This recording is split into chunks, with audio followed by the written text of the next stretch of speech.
అందరికీ కూడా సంక్రాంతి శుభాకాంక్షలు. ఈ పండుగ పర్వదినాన శ్రీ మద్ది ఆంజనేయ స్వామి దర్శనం చేసుకోవడం జరిగింది. ఆ ఫలప్రదాతని మనసులో ఉన్న కోరికలు కోరుకోవడం జరిగింది. మళ్ళీ మన జగనన్నని ఆంధ్ర రాష్ట్ర ముఖ్యమంత్రిగా చేయమని స్వామిని వేడుకోవడం జరిగింది. ఇక్కడ ఏది అనుకుంటే అది జరుగుతుంది అని చెప్తున్నారు. చాలా ఫేమస్ టెంపుల్ అని అంటున్నారు. నిజంగా మన మనసులోని కోరికలు తీరాలి, మళ్ళీ ఆంధ్ర రాష్ట్రానికి జగన్మోహన్ రెడ్డి గారు ముఖ్యమంత్రిగా రావాలని ఆ స్వామి దయవల్ల ఆ స్వామిని వాళ్ళు వేడుకోవడం జరిగింది.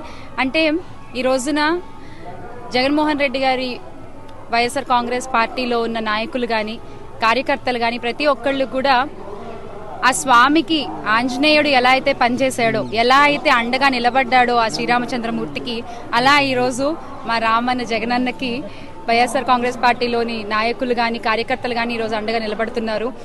ఈ యొక్క ప్రయాణంలో అడ్డొచ్చే సురసైనా పోతనైనా లంకిణి అయినా దేన్నైనా సరే ఎదిరించి ధైర్యంగా దేనికి భయపడకుండా పోరాడి ప్రతి కార్యకర్త కూడా ప్రతి వైఎస్ఆర్ కాంగ్రెస్ పార్టీ నాయకులు కూడా ఈరోజు జగన్మోహన్ రెడ్డి గారికి అండగా ఉంటూ మళ్ళీ 29లో ఆయన ముఖ్యమంత్రిగా చేసుకుని ఆయన రుణం తీర్చుకునేటువంటి ఒక బాధ్యతను ఈరోజు రాష్ట్ర ప్రజలు వైఎస్ఆర్ కాంగ్రెస్ పార్టీ కార్యకర్తలు నాయకులు తీసుకోవడం జరిగింది.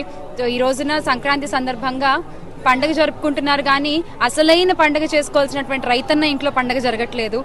జగనన్న హయాంలో ప్రతి రైతన్నకి ప్రతిరోజు ఒక పండగలాగే ఉండేది, కానీ ఈరోజు రైతు మొహం మీద చిరునవ్వు మాయమైంది.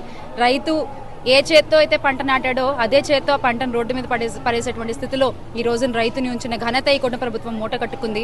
అలాగే లేనిపోని అప్పుల భారాన్ని రాష్ట్ర ప్రజలపై మోపుతూ 3,20,000 కోట్ల అప్పుల్ని ఈ రోజు ఈ కూటమి ప్రభుత్వం చేసిందంటే ఈ కొద్ది సమయంలోనే 2 ఏళ్ల సమయంలోనే ఇక పోని ఇంకెంత అప్పులు చేస్తారు, ఈ భారాన్ని అంతా రాష్ట్ర ప్రజలపైనే వేయాలి. వాళ్ళు పోని చేసిన అప్పులు ఏమైనా అభివృద్ధికి వాడుతున్నారా అంటే అది లేదు.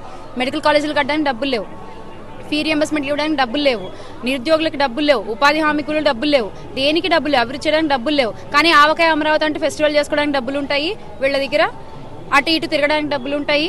అప్పులు చేసిన డబ్బులను ఎవరి జేబులోకి వెళ్తున్నాయో ఒక్కళ్ళు మాట్లాడరు. ఈ రోజున లేనిపోని నిందలన్నీ జగన్మోహన్ రెడ్డి గారిపై మోపి అన్ని అప్పులు చేశారు, 2 లక్షల కోట్ల అప్పులు చేశారని చెప్పి మళ్ళీ వాళ్ళ నోటితో వాళ్లే నిజాన్ని ఒప్పుకున్నటువంటి ఈ కుటుంబ ప్రభుత్వం అతి త్వరలోనే నిజమైన నాయకుడు జగన్మోహన్ రెడ్డి గారు అని వాళ్ళ నోటితోనే ఒప్పుకునే రోజు ఆ స్వామి తీసుకురావాలి అని మనస్ఫూర్తిగా కోరుకుంటూ రాష్ట్ర ప్రజలందరికీ సంక్రాంతి శుభాకాంక్షలు తెలియజేసుకుంటున్నాను. Thank you.